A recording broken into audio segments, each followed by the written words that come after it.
Republicans are already suing to throw out mail-in ballots. Okay? Today is election day 2022. Republicans aren't even waiting. They're already suing to get thousands of mail-in ballots thrown out.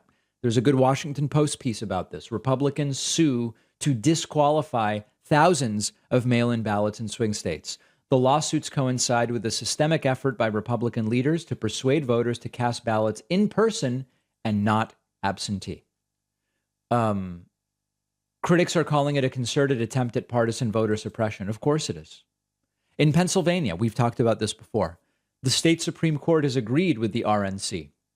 Election officials should not count ballots on which the voter neglected to write a date on the outer envelope, even if the ballots arrive before Election Day.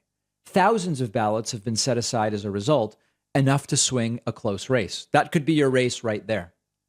In Michigan, Christina Caramo, the Republican nominee for Secretary of State, sued the top election official in Detroit last month, seeking to toss absentee ballots not cast in person with an ID, even though that runs contrary to state requirements. Understand, that's not what the requirements say must be done. When asked in a court hearing, Caramo's lawyer declined to say why the suit is only targeting the city of Detroit, a heavily Democratic, majority black city, and not the entire state. I wonder why. And in Wisconsin, Republicans won a court ruling that will prevent some mail-in ballots from being counted when the required witness address is not complete. Look at some of the things they've done this election cycle alone. Continued gerrymandering based on the 2020 census. Of course, that's the default. Some of it has been blocked. Some of it has succeeded. Eliminate polling places in minority neighborhoods to create long lines. So disproportionately Democratic voters might say, the line's too long, I got to go because I have a life, I have a job, I have kids, I have errands. Okay? Make it illegal to give people water when they are waiting in line. Again, dissuade them from sticking around to vote, but only try to have it enforced in certain areas. Sue to stop mail-in voting altogether. Sue to have mail-in ballots thrown out, as they are doing here. And then, of course, as we saw in Arizona, have armed poll watchers at polling places to intimidate, but only certain polling places. Okay? It's not happening. You know, for all of the conspiracy theories about secret cabals and subterfuge that we're not aware, all these different things, it's all happening in the open. It's all happening in the open. And so I hope that you were able to vote without incident. After the break, we're going to talk about a Trump lawyer admitting, we're going to claim fraud as soon as there's any delay in getting results, which there will be because of how the state laws are set up.